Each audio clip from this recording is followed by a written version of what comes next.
তোমাদের সঙ্গে শেয়ার করব এই হোটেল স্যান্ড কোর্টইয়ার্ড কিভাবে আমাদের সঙ্গে প্রতারণা করতে চেয়েছিল, কিন্তু ওরা সফল হয়নি।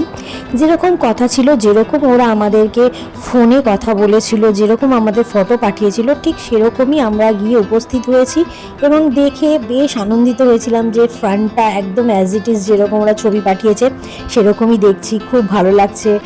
দারোয়ান এসে বললেন যে আপনাদের বুকিং আছে কি না, সেই অনুযায়ী আমরা ভেতরেও ঢুকলাম। এই পর্যন্ত ঠিক আছে। ঠিক গাড়িটা রেখেছি লেফট সাইডে, ওদের হচ্ছে একটা আছে, কুকিং ঘর আছে। তো ওখানে আমরা জিজ্ঞাসা করলাম, আমি নেমে আমার থেকে বেশি এক্সাইটেড আমার মেয়ে, নেমেই জিজ্ঞাসা করলো যে মা চলো সুইমিং পুলে যাব। তো আমাদের মেন ক্রাইটেরিয়াই ছিল যে এই হোটেলে গিয়ে সুইমিং পুল।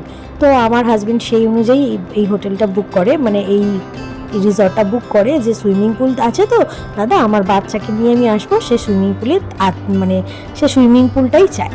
তো এই ফটোগুলো আমাদেরকে যথারীতি ওনারা হোটেলের ওখান থেকে পাঠিয়েছে PDF ফাইল করে, তোমাদেরকে আমি দেখাচ্ছি। দেখো প্রত্যেকটা ফটো এরকম ছিল, মানে অ্যাজ ইট ইজ এরকমই। ওদের ভেতরটাও দেখেছি, কিন্তু সুইমিং পুল যেটা আমাদের পাঠিয়েছে সেটা আমরা কোথাও দেখিনি।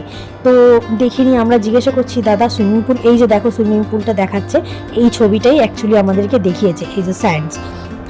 তো আমরা বলছি সুইমিং পুল কোথায়, তখন ওরা আমাদেরকে বলছে সুইমিং পুল এখন বন্ধ আছে। তো আগের দিন রাত্রেবেলাও আমার হাজব্যান্ড ফোন করে জিজ্ঞাসা করেছে সুইমিং পুল আছে, তো ওনারা বলছে হ্যাঁ আমাদের সুইমিং পুল আছে, আপনারা আসুন, কোনো অসুবিধা নেই। এই যে এই ভদ্রলোক, ইনি আমাদের ফোন করেছি, কথা বলেছে, সে বিশাল বচসা।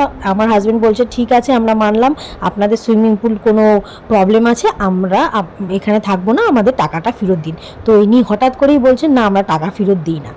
তো আমার হাজব্যান্ড ভীষণ রেগে যায় এবং বলছে যে অনেক বচসা হয়, ওখানে দাঁড়িয়ে কাটাকাটি হয়। তারপরে আমার হাজব্যান্ড বলছে যে আমার কাছে সমস্ত প্রমাণ আছে, আমি কিন্তু লোকাল থানায় গিয়ে আপনাদের নামে কেস করব। তখন অনেকক্ষণ পর উনি কার সাথে ফোনে কথা বললেন, বলার পর আমরা বেশ কিছুক্ষণ বাচ্চা নিয়ে দাঁড়িয়েছি। আপনারা ভাবতে পারবেন না এই এত গরমে আমরা গিয়েছি, কোনো একটা জল পর্যন্ত ওরা আমাদের সাজেস্ট করেনি। যাই হোক, অনেকক্ষণ বচসার পর ওরা আমাদেরকে ফাইনালি টাকাটা ফেরত দেয়। আর দেওয়ার পর মানে আমি কি বলবো, এই এত গরমে বাচ্চাকে নিয়ে নাজেহাল। সত্যি বিশ্বাস করুন, যদি গাড়িটা না নিয়ে আসতাম, সেই মানে মেন রোড থেকে এই রিসর্ট হোটেল স্যান্ড কোর্টইয়ার্ড, মনে রাখবেন এই রিসর্টটা অনেকটা ভেতরে, প্রায় হচ্ছে আমরা গাড়ি নিয়ে ঢুকেছি 30 মিনিটের কাছাকাছি, আর ফুল স্পিডে চালিয়ে ঢুকেছি। তার মানে বুঝতে পারছেন, যদি আমরা গাড়িটা না নিয়ে আসতাম, অটো বা টোটো ধরে যদি আসতাম, আমাদের অগত্যা ওখানেই থেকে যেতে হতো উইদাউট সুইমিং পুলে, আর সেম রেটই নিত। তো সেটাই স্ক্যাম আমাদের সঙ্গে করতে চেয়েছিল। আমরা বেঁচে গেছি, আমাদের কাছে গাড়িটা ছিল এবং আমরা অনেক মানে কথা বলেছি, অনেক বচসা হয়েছে, আমরা বলেছি থানায় জানাবো, তারপর গিয়ে ওরা শুধরায়।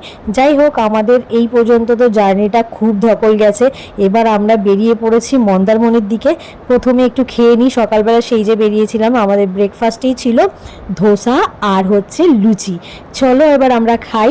খাওয়ার পর নেক্সট ব্লগে দেখা হচ্ছে আমরা কিভাবে পরের হোটেলে গেলাম। টাটা।